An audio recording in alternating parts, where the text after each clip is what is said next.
it seems to me that ego is becoming synonymous with the shadow. Yeah. And and some of the other things that I've heard, caring about your effect in the world and, having confidence. I see those as aspects of ego.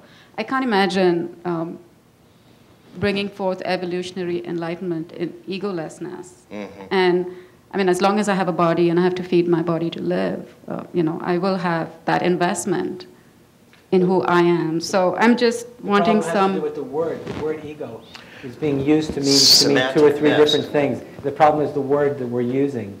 It seems that it's being used most often to describe the shadow.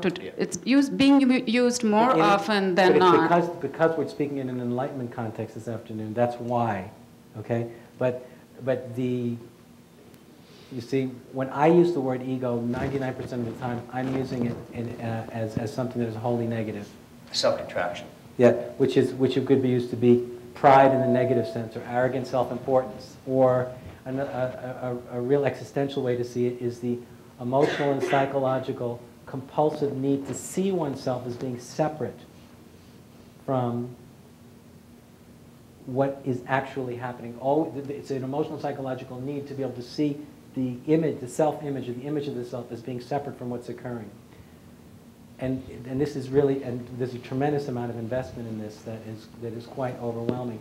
And that emotional and psychological compulsion is this fundamental obstacle to this kind of wholehearted embrace of consciousness and recognition that consciousness is truly who the self is. But the positive definition of ego is, you could say, it's a self-organizing principle in the psyche, yeah, that integrates different aspects of the self. It creates this sense of wholeness, and also there's this part that has to do with our character and our personality, and a sense of of respect for for the self and appreciation for the self. Because there is a definition of ego in the positive. You want to have a good ego, and Ken, of course, has written about this.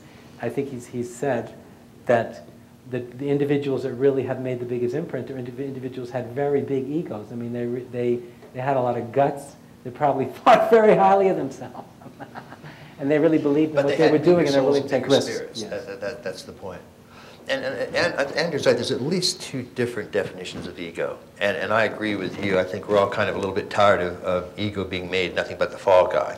Now, when Andrew talks about it, it very specifically means the activity of self-contraction and the activity that creates otherness, the activity that creates a sensation of otherness arising in this textual field. And that self-contraction is the ego. That goes all the way up. That's its home is in the causal.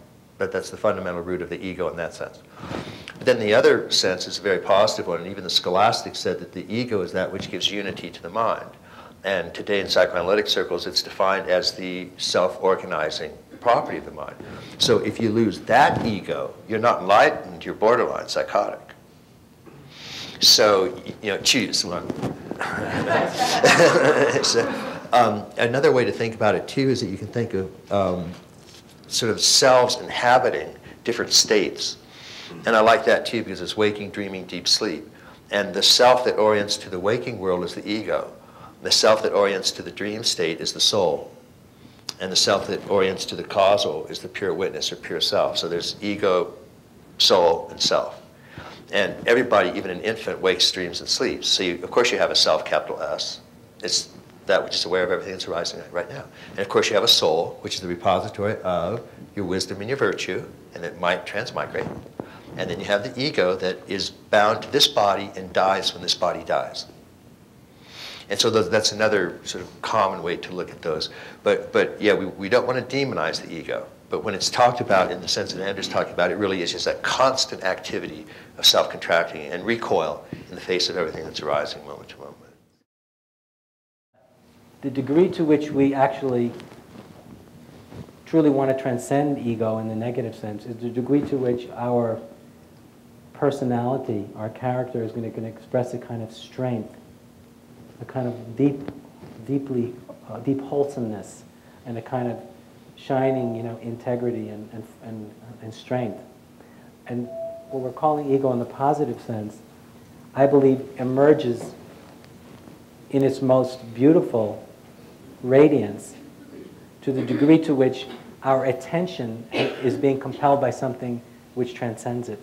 But that when your attention or my attention gets compelled by that which transcends me personally, then something happens to the personality, something happens to one's character. There's a kind of forcefulness and a strength of the self emerges. The self emerges as being truly a sense of integration and wholeness. It definitely wasn't there before. And ultimately, I don't think true integration can be found outside of these higher levels.